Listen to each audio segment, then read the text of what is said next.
حضرت جابر رضی اللہ تعالی عنہ ارشاد فرماتے ہیں کہ ایک مرتبہ نبی کریم علیہ الصلاۃ والسلام نے مجھ سے یہ فرمایا کہ جب بحرین سے مال آئے گا تو میں تمہیں اتنا اتنا اتنا دوں گا۔ یعنی نبی کریم علیہ الصلاۃ والسلام نے دونوں ہاتھوں کے ساتھ اشارہ کر کے فرمایا، اور 3 بار آپ نے اس طرح اشارہ کر کے فرمایا کہ میں آپ کو اتنا اتنا اتنا مال دوں گا۔ تو حضرت جابر رضی اللہ تعالی عنہ فرماتے ہیں کہ نبی کریم علیہ الصلاۃ والسلام کی زندگی میں تو بحرین سے مال نہیں آیا، اور اسی دوران ہی نبی کریم علیہ الصلاۃ والسلام دنیا سے رحلت فرما گئے۔ آپ جب دنیا سے رخصت ہو گئے تو آپ کے بعد بحرین سے مال آ گیا۔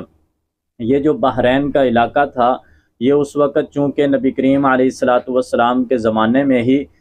اسلامی حکومت میں داخل ہو چکا تھا، اور اسلامی حکومت میں جتنے بھی سلطنت میں حدود میں جتنی بھی ریاست میں لوگ آتے تھے تو وہاں سے عشر زکوٰۃ کا جو مال آیا کرتا تھا، یا جتنے بھی غیر مسلم لوگ جو اس وقت اسلامی حکومت میں رہتے تھے، اور اسلامی حکومت کا یہی قانون ہوتا ہے کہ جتنے وہاں مالدار لوگ ہوتے ہیں مسلمان، وہ زکوٰۃ عشر وغیرہ اور صدقات وغیرہ بیت المال میں جمع کرواتے ہیں۔ اور اسی طرح وہاں کے جو غیر مسلم ہوتے ہیں ان کو ذمی کہتے ہیں، تو وہ ذمی جو لوگ ہیں جن کو ہم اقلیت کہتے ہیں، وہ مسلمان اسلامی حکومت کو ٹیکس ادا کرتے ہیں، اور وہ ٹیکس بھی بیت المال میں آتا ہے، یعنی اسٹیٹ بینک میں جمع ہوتا ہے۔ پھر وہاں سے جو مستحق لوگ ہوتے ہیں یا جو حکومت کے عہدہ داران لوگ ہوتے ہیں، حکومت کے مختلف عہدوں پر حکومتی جو سطح پر لوگ کام کر رہے ہوتے ہیں، جو فوج ہوتی ہے یا دوسرے جتنے بھی ادارے ہوتے ہیں سرکاری، تو ان کی تنخواہیں، ان کے جو وظیفے ہیں وہ بھی بیت المال ادا کرتا ہے۔ اور اسی طرح جتنے بھی غریب، یتیم، بیوہ عورتیں، مسکین اور جتنے بھی بے سہارا لوگ ہوتے ہیں، تو ان تمام کے جو اخراجات ہوتے ہیں اور ان کو سپورٹ کرنی ہوتی ہے، تو یہ بھی بیت المال کا کام ہوتا ہے۔ یہاں سے جو بیت المال میں جو خزانہ جمع ہوتا ہے ملک کا زکوٰۃ اور عشر کی مد میں یا ٹیکسوں کی مد میں، تو وہ پھر اسی طرح کے فلاحی کاموں پر اور ضرورت مند حاجت مند لوگوں پر حکومت ریاست خرچ کرتی ہے۔ تو اسی طرح نبی کریم علیہ الصلاۃ والسلام کے دور میں ہی جو جہاد سے جو مال غنیمت آتا تھا وہ مجاہدین میں تقسیم کیا جاتا تھا، اور اس میں سے کچھ حصہ جو اللہ اور اس کے رسول کے نام پر نکالا جاتا تھا تو وہ بھی اللہ کے نبی صلی اللہ علیہ وسلم حاجت مند لوگوں پر خرچ کر دیتے تھے، ضرورت مند لوگوں پر خرچ کر دیا کرتے تھے۔ اور جتنا بھی عشر زکوٰۃ کا مال آتا تھا، یا جو ذمی لوگ اقلیتی جو لوگ ہوتے تھے غیر مسلم، ان کا جو ٹیکس آتا تھا وہ تمام بھی بیت المال میں جمع ہوتا تھا۔ اور پھر بیت المال سے نبی کریم علیہ الصلاۃ والسلام اپنی مرضی کے مطابق جہاں اس کی ضرورت ہوتی تھی لوگوں میں، عوام میں خرچ کرنے کی، جو لوگ محتاج ہوتے تھے ان پر خرچ کر دیا جاتا تھا۔ اسی طرح بحرین سے چونکہ مال آنے والا تھا تو نبی کریم علیہ الصلاۃ والسلام نے حضرت جابر رضی اللہ تعالی عنہ سے فرمایا کہ میں آپ کو اتنا مال دوں گا۔ یعنی اس وقت حضرت جابر رضی اللہ تعالی عنہ ضرورت مند ہوں گے، تو اسی وجہ سے نبی کریم علیہ الصلاۃ والسلام نے ان کے ساتھ یہ وعدہ کیا کہ جب بھی مال آئے گا میں آپ کو اتنا مال عطا کروں گا۔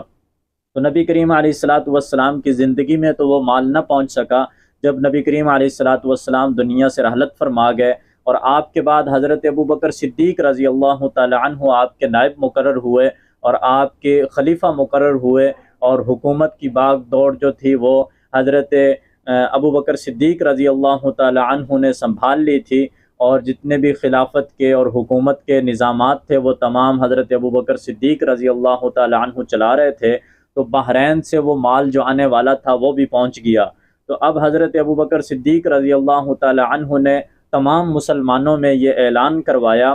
کہ جس کسی کے ساتھ بھی نبی کریم علیہ الصلاۃ والسلام نے کوئی عہد کیا ہے یا کوئی وعدہ کیا ہے، یا نبی کریم علیہ الصلاۃ والسلام پر کسی کا قرض ہے، تو وہ تمام لوگ میرے پاس آئیں، میں نبی کریم علیہ الصلاۃ والسلام کے وعدوں کو پورا بھی کروں گا، اور آپ پر اگر کسی کا کوئی قرض ہے تو وہ بھی اس کو میں ادا کروں گا۔ حضرت جابر رضی اللہ تعالی عنہ فرماتے ہیں کہ میں نے جب یہ اعلان سنا تو میں حضرت ابوبکر صدیق رضی اللہ تعالی عنہ کی خدمت میں حاضر ہوا، اور میں نے عرض کی کہ اے امیر المومنین، نبی کریم علیہ الصلاۃ والسلام نے اپنی زندگی میں مجھ سے یہ وعدہ کیا تھا کہ جب بحرین سے مال آئے گا تو آپ مجھے اس میں سے اتنا مال عطا فرمائیں گے۔ اور نبی کریم علیہ الصلوۃ والسلام نے 3 بار ہاتھ کا یوں اشارہ کیا تھا، تو حضرت ابوبکر صدیق رضی اللہ تعالی عنہ نے پھر اس مال میں سے اسی طرح دونوں ہاتھوں کے ساتھ ہتھیلیاں بھر کر حضرت جابر رضی اللہ تعالی عنہ کو عطا فرمائی، اور ساتھ یہ فرمایا، ایک دوسری روایت میں آتا ہے کہ آپ اس کو شمار کریں۔ تو حضرت جابر رضی اللہ تعالیٰ عنہ فرماتے ہیں کہ جب میں نے اس کو شمار کیا تو وہ 500 درہم تھے، یعنی اتنا مال جو آپ نے دونوں ہاتھوں میں اٹھا کے مجھے دیا تھا تو وہ 500 درہم بنتے تھے۔ تو میں نے جب وہ گن لیے اور اپنے پاس رکھ لیے تو حضرت ابوبکر صدیق رضی اللہ تعالی عنہ نے فرمایا کہ اے جابر، چونکہ نبی کریم علیہ الصلوۃ والسلام نے 3 مرتبہ یوں ہاتھ کا اشارہ آپ کو فرمایا تھا کہ اتنا اتنا آپ مال عطا کریں گے، تو میں بھی آپ کو اس سے مطلب 3 جگہ پر ہی اتنا مال دوں گا کہ ایک جو میں نے آپ کو عطا کیا ہے یہ 500 درہم ہے، تو 2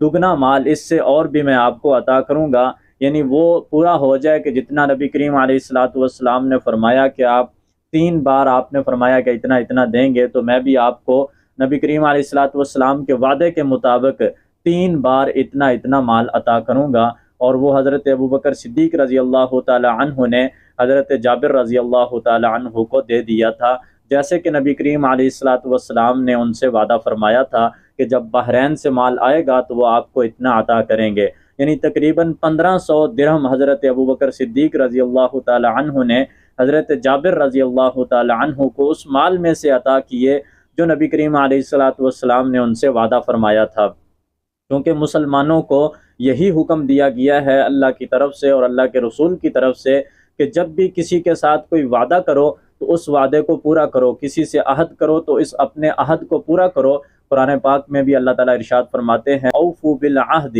ان العہد کان مسئولا، کہ اے ایمان والو اپنے وعدوں کو پورا کرو کہ تمہارے وعدوں کے بارے میں قیامت کے دن تم سے پوچھا جائے گا۔ اور آپ نے